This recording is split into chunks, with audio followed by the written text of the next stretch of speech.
Hey, friends and revolutionaries, back again. Take a look at the next, or catching up with, the Master Universe Classic Series, and we're catching up with Panthor. Panthor being the second part of that Battle Armor Skeletor I want to do, mostly because in the vintage version, Panthor and Battle Armor Skeletor did actually come packaged together at one point. And in some ways, I kind of wish Matty had done that here. You know, I wish they would have done Panthor and Battle Armor Skeletor in one pack. That would have been cool. So I was going to do them together. Thought, well, that would make another half-hour video, and you've already been through one of my 45-minute videos, and I'm not going to put you through that again. So, not unless it's something very interesting like it was last time. I hope you guys enjoyed that one. But, moving on. Here we've got Panthor in his, well, with the very large shipping box. Very large. I mean, just to give you an idea, there is Skeletor, so you can see it's a big box. But it has all the usual Master Universe Classic stuff on it. You know, the styling with the logo on it, the name of the figure, which actually, you know, if you think about it, you know, Mattel might have just held off on Panthor for April just to kind of coincide with a certain movie. Maybe. Could be. Nothing on the bottom, gibberish on the back, figure on display. Very, very cool. Very heavy. Oh boy, at least in his packaging is. But very, very cool. Very cool indeed. Take a look. Very purplish. He seems to be very much like Battle Cat, which is not, you know, all that surprising. I mean, Battle Cat and Panthor in the original vintage versions were just solid pieces of plastic. There's no posability on them really. So seeing Panthor, just a redo of Battle Cat, wouldn't surprise me. Wouldn't disappoint me all that much either. But here we go. Panthor, Savage Cat of Skeletor. Very nice. Got the brickwork as usual. Great cat face. Looking good. Brickwork all around. Got the Master Universe logo there. Oh, and on the back we have a series of villains actually. Web Store, who I hope gets re-released soon. Scareglow, Trapjaw, Whiplash, who's coming out in May. Evelyn, Fakor, Skeletor, and Merman. Of these, yeah, I really am hoping that Web Store gets re-released, because I'm going to be picking up another one of him just to have some fun and show something off with him. So as soon as I get another Web Store, I'm going to do a special video with him. But here we have a picture of Panthor, decked out in all his armor. I'm sure that's a 2002 style helmet. Not all that jazzed on it. We'll have to take a look and see how he comes out of pack. But got the kind of oops, kind of see if I can get a good picture or a good shot of it. Maybe almost like a vintage portrait of Panthor with Skeletor on him. It says, Panthor, Savage Cat of Skeletor. Real name Panthor. Duh. During his exile from Eternos Palace, Keldor saved a young Dielynx cub from a hunter's pit in the corridors of Lithos. Now, I can't see Keldor saving an animal, but okay, if you say so. The cub remained fiercely loyal to Keldor, who he named Panthor after the tribal story his Gar mother told him as a child. The purple-skinned feline remained... Purple-skinned? Skinned? Does that really say skinned? It's got purple skin? I thought it was fur. Okay, whatever. Feline remained with Keldor even after he was transformed into the Lord of Destruction by Hordak's magic. Finding a new home in Snake Mountain, Panthor is forever at his master's side, carrying him into battle or curled up at his foot, at the foot of Skeletor's throne, loyally growling at anyone who disagrees with the Overlord of Evil. So that's how I pretty much know Panthor is just a panther, not necessarily, you know, an alien cat of some kind. And actually, the packaging, he's trying to get out. This packaging is just kind of falling open. So let's not waste any more time. Sorry to say there wasn't a mini-com that I was able to find that went along with Panthor. So I'm not doing any kind of a mini-com review today.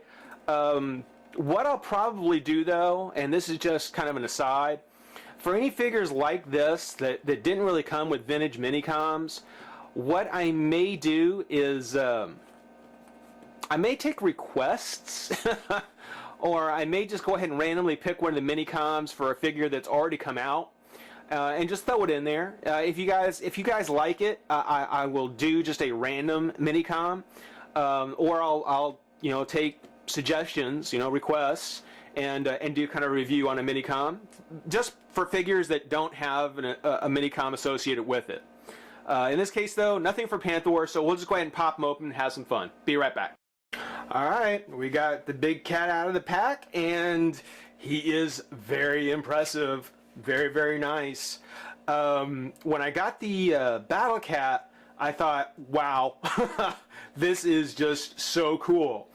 Panthor uses pretty much the exact same mold as Battle Cat, exactly the same, which is rightfully so because that's the way he was done in the vintage version. There's a slight tweaking that was done, and I'll kind of compare the two in a moment.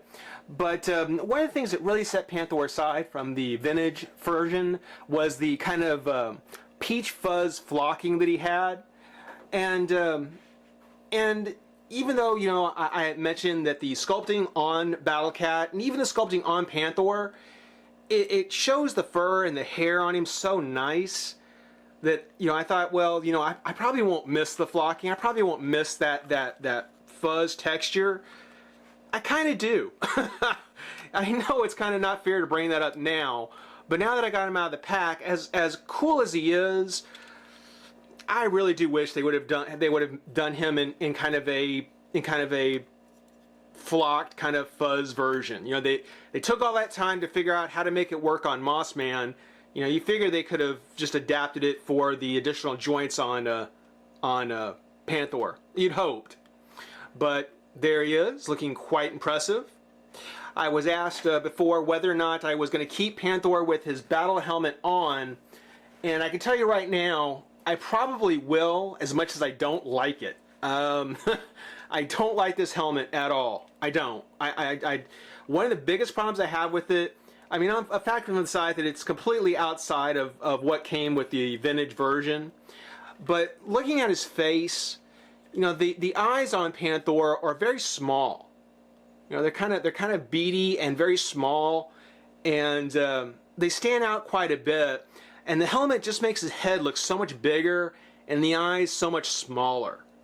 So I will probably keep it on there just to keep the whole set as it is. But really, when you take the helmet off, you get the whole face, the whole head is just so much better just as it is here. Again, the eyes still seem a bit small. It doesn't really come off as much on Battle Cat as it does on Panthor, mainly because of the contrasting colors. But yeah, it's something where I much prefer him without the helmet. So, I guess it's still up in the air. I'd probably keep everything together, but I don't like this helmet. I really don't. Otherwise, I mean, he's got the saddle, which is molded in that same kind of greenish blue, metallic greenish aqua kind of color. Exact same saddle as Battle Cat, exactly the same, even down to the line down the middle where the two parts come together and the rivets. It's very, very nice, very impressive, very vintage. It does pop off here, which I don't think I showed on Battle Cat. You can actually take the saddle off, and we'll set these aside for a minute. There we go.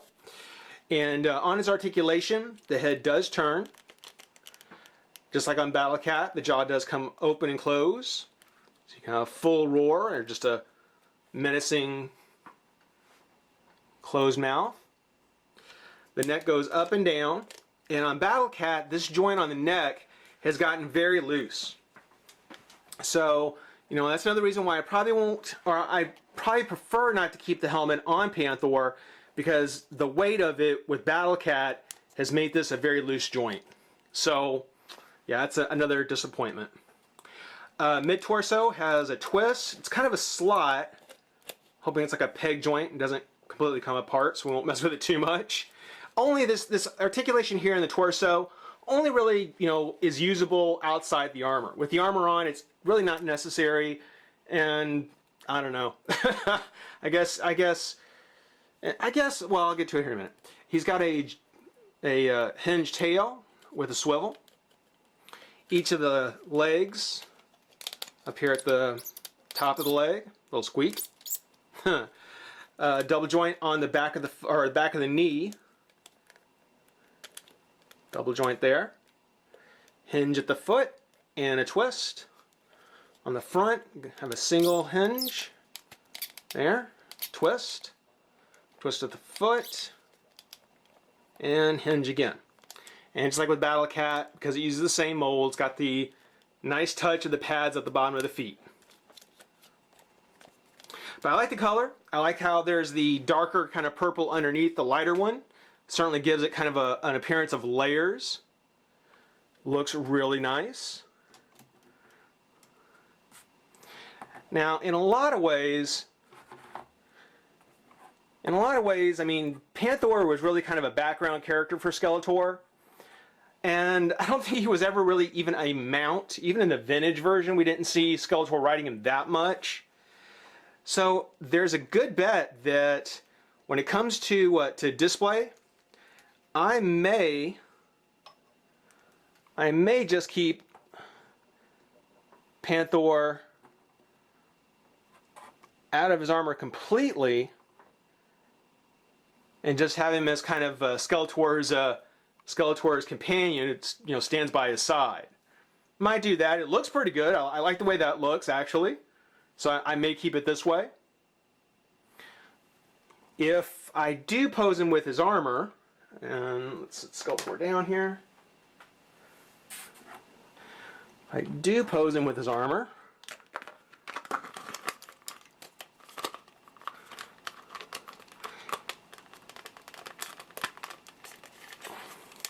I can probably be with the full armor, and just so I can show you, the biggest difference between him and Battle Cat is on the ears. See where Battle Cat has his ears flat for his helmet? Panthor actually has his up higher, and part of that is so that the helmet actually has a place to kind of latch onto, kind of hook onto. But if I do that,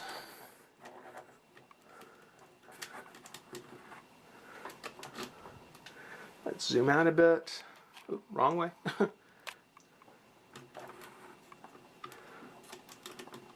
I'll probably pose him with the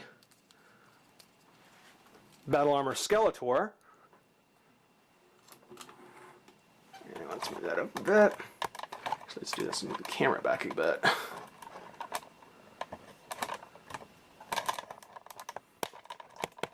There we go. And then if we've got Panthor with Skeletor, we would probably have, and you see what I mean about Battle Cat, the head joint, or the neck joint has just gotten so loose because of that helmet. But we pose Battle Armor Skeletor with the Battle Armor He-Man. So it's one of the things where it's a tough call. I think that looks pretty cool. Takes up a little bit of room, takes up a little space, but certainly worth it. Overall, yeah, I mean, Panthor is just a reuse of Battle Cat. Has a slight resculpting on the ears. Comes with a new helmet, you know, kind of copying the saddle. Copies even the front horns on the front of Battle Cat's mask. But otherwise, yeah, the horns and the whole front makes head so much bigger that because his eyes are you can actually see his eyes through there, it just makes it look just sort of wrong. There's something a little bit wrong with it, and I don't really care for that as much. Battle Cat, you know, there's no place where his eyes actually show through, so, you know, the helmet, even though it makes his head much bigger, it's still in proportion because of the eyes on the mask. And once you take the helmet off, well, again, the eyes are pretty well in proportion to the head as it's sculpted. Just putting the two of them together, like on Panthor, not quite as nice. And certainly, if they did any kind of, stay up there, stay, don't. If they done any kind of flocking on Panthor, if they ever ended up doing any kind of flocking on Panthor, believe me, I would definitely pick up another one. But hope you enjoyed it. Rate, comment, subscribe, join the revolution. We'll see you soon. Bye-bye.